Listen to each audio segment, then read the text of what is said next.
Hi అండి, welcome back to our channel Rushka creations. ఈరోజు మన video tasty home made pizza. చాలా టేస్ట్గా ఉండిద్ది, ట్రై చేసి చూడండి. ఓవెన్ లేకుండా, ఈస్ట్ లేకుండా ఈజీగా చేసేసుకోవచ్చు. రండి, ముందుగా పిజ్జా కోసం ఒక గిన్నెలోనికి 1.5 కప్పు గోధుమ పిండి, రుచికి తగ్గ సాల్ట్,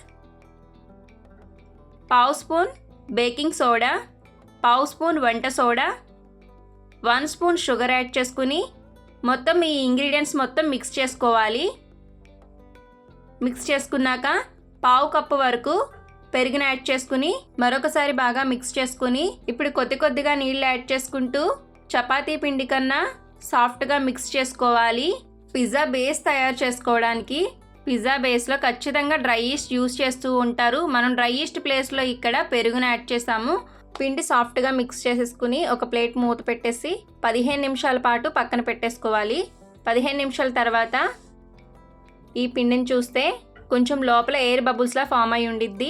మరొకసారి పిండిని చపాతీ పిండిలాగా బాగా మెత్తగా కలుపుతూనే ఉండాలి, ఇక్కడ చూపిస్తున్న విధంగా. అప్పుడే పిజ్జా బేస్ అనేది బాగుంటుంది. ఇప్పుడు మీకు పిజ్జా సైజుని బట్టి పిండిని పార్ట్స్ కింద డివైడ్ చేసుకోవాలి. నేను ఇక్కడ 2 మీడియం సైజ్ పిజ్జాస్ అయితే రెడీ చేశాను.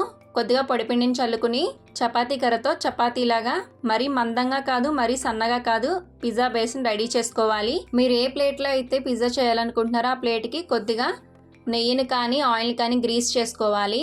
గ్రీస్ చేసుకుని పిజ్జా బేస్ని ప్లేట్లో వేసి వీడియోలో చూపిస్తున్న విధంగా ట్యాప్ చేసుకోవాలి పిండిని. ఇప్పుడు ఒక ఫోర్క్ తీసుకుని ఇక్కడ చూపిస్తున్న విధంగా గుచ్చాలి.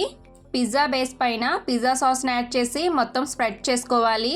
పిజ్జా సాస్ ప్లేస్లో మయోనీస్, టమాటా కెచప్ రెండు మిక్స్ చేసి స్ప్రెడ్ చేసుకోవచ్చు. పిజ్జా బేస్ పైన సన్నగా చాప్ చేసిన చీజ్ని యాడ్ చేసుకోవాలి. పిజ్జా టాపింగ్ కోసం మీకు కావాల్సిన వెజిటేబుల్స్ కూడా యాడ్ చేసుకోవచ్చు. నేను ఇక్కడ ఆనియన్స్, టమాటాస్ యూస్ చేస్తున్నాను. మీరు కావాలనుకుంటే క్యాప్సికమ్, స్వీట్ కార్న్, పన్నీర్ కూడా వాడుకోవచ్చు. వీటిపైన సన్నగా చాప్ చేసిన చీజ్ను, చిల్లీ ఫ్లేక్స్ని కూడా యాడ్ చేసుకోవాలి. ఇప్పుడు ఈ పిజ్జాని మనం బేక్ చేసుకోవడమే. చాలా టేస్ట్గా ఉండిద్ది హోమ్ మేడ్ పిజ్జా. ట్రై చేసి చూడండి. పిజ్జాని బేక్ చేసుకోవడానికి ముందుగా స్టవ్ పైన ఒక ప్యాన్ పెట్టి దాని లోపల ఒక స్టాండ్ కానీ ఏదైనా ఒక బాక్స్ మూత కానీ పెట్టి ఇప్పుడు ప్యాన్ పైన లిడ్ కానీ ఏదైనా మూత కానీ పెట్టేసి ప్రీ హీట్ చేసుకోవాలి ఒక 3 నిమిషాల పాటు. 3 నిమిషాల తర్వాత ఈ రకంగా హీట్గా ఉంటుంది కదా. ఇప్పుడు పిజ్జా ప్లేట్ని నెమ్మదిగా ప్యాన్లో పెట్టి మూత పెట్టేసుకోవాలి. లో ఫ్లేమ్లో ఉంచి 20 నుంచి 25 నిమిషాల పాటు బేక్ చేసుకోవాలి. కాసేపటికి పిజ్జా అయితే బేక్ అయిపోయింది. చూడండి, చుట్టూ ఉన్న ఆనియన్స్ కానీ టమాటోస్ కానీ బాగా ఫ్రై అయినట్టు కనిపిస్తుంది. ఇప్పుడు ఏదైనా స్పూన్ కానీ చాక్ కానీ తీసి ఇక్కడ చూపిస్తున్న విధంగా తీసుకోవాలి. కొంచెం వేడిగా ఉంటుంది కదా, అందుకు. చూస్తున్నారా, పిజ్జా అయితే రెడీ అయిపోయింది. టేస్ట్గా ట్రై చేసి చూడండి. చూడటానికి కలర్ఫుల్గా కనిపిస్తుంది కదా పిజ్జా అయితే. టేస్టీ పిజ్జా అయితే రెడీ అయిపోయింది.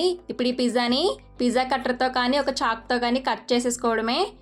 మీరు కూడా ట్రై చేసి చూడండి. ఇంట్లో ఉండే వాటితోనే tasty and healthy home made pizza అయితే రెడీ అయిపోయింది. ఈ వీడియో కనుక మీకు నచ్చినట్లయితే ఇలాంటి మరెన్నో హెల్దీ రెసిపీస్ అండ్ స్నాక్స్ కోసం మన ఛానల్ని సబ్స్క్రైబ్ చేసుకోండి. రుష్కా క్రియేషన్స్. Thank you.